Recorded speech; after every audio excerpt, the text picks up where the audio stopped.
Friends, as everyone in this room knows, the Niagara region is growing fast. It's growing really fast, from Grimsby to Fort Erie to Wainfleet to Niagara-on-the-Lake.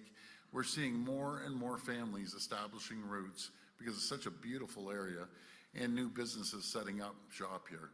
We're attracting thousands of new jobs and hundreds of millions of dollars in new investment. Investments like Quick Plug's $3.2 million investment last year to build a brand new manufacturing line in St. Catharines, or Linamar's decision to open a new state-of-the-art giga casting facility in Welland. These investments are a huge vote of confidence in the Niagara region and the people that live here. And as our population grows, as our economy grows, we need to make sure our infrastructure keeps up.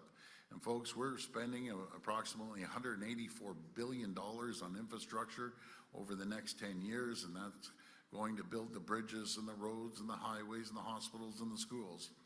That's why we're working closely with all the mayors in the region and across the province to build 1.5 million homes by 2031 to bring home ownership into reach for more people. And I've mentioned this stat before, but the federal stats came out, and 504,000 people, I'll repeat that, 504,000 people landed here in Ontario to call this home, fastest growing region bar none in North America, and therefore we have to continue investing in infrastructure, and we have to continue building homes at a rapid pace. We're investing $50 billion to support more than 50 new hospital projects across Ontario, including the West Lincoln Memorial Hospital and the new South Niagara Hospital. And by the way, everyone's welcome to go over there this afternoon. We'll be there later today for an official groundbreaking.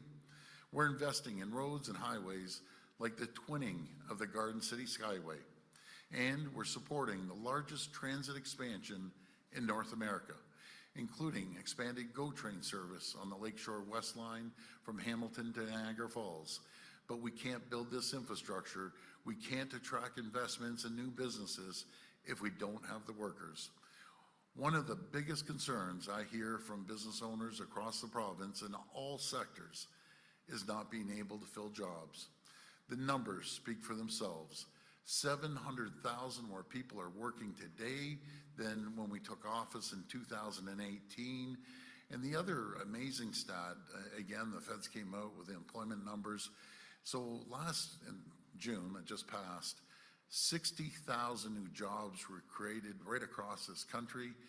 Out of the 60,000, 56,000 of those 60 were created here in Ontario. That's 93% of all new jobs in the entire country were created right here by the great people of Ontario. And I just find that an amazing stat. But as Monte was saying, there's still more than 300,000 jobs going unfilled every single day, including more than 30,000 jobs right here in the Niagara region. We need to close that gap, and that's why our government is investing over $700 million in our Skills Development Fund, working hand in hand with labor unions, business groups, and our cities and municipalities to train the skilled workforce our growing economy needs. Whether it's upskilling workers, training new ones, or breaking down barriers to get skilled immigrants into the province, we're leaving no stone unturned, and it's all hands on deck. And so today, we're pleased to announce that as part of our Skills Development Fund, we're investing $2.9 million to help 250 young people in the Niagara region train for good-paying technology jobs, led by the great town of Lincoln. The new program will teach participants about digital marketing, web development, cloud computing, and IT.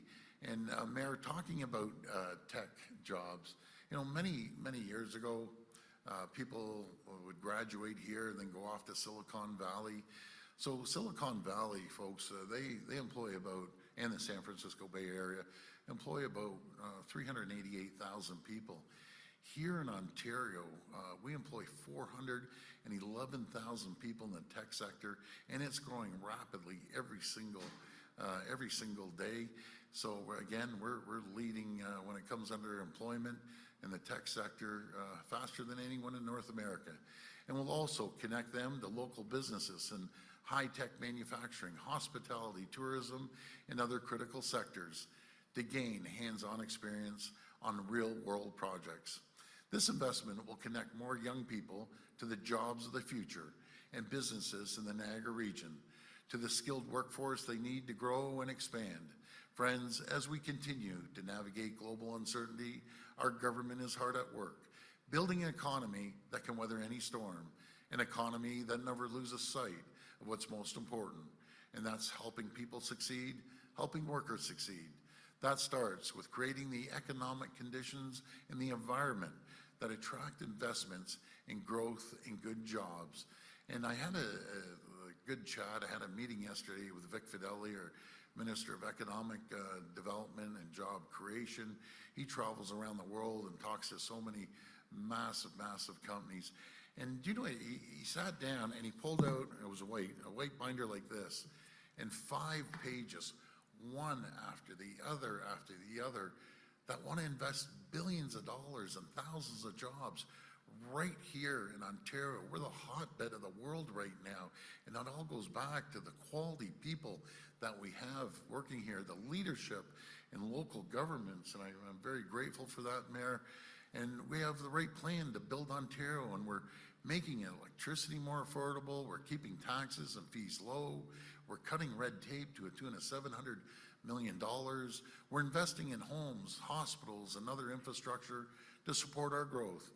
And we're training a skilled workforce so businesses can grow and expand. I want to thank you all for joining us today, and may God bless the people of Ontario. Thank you.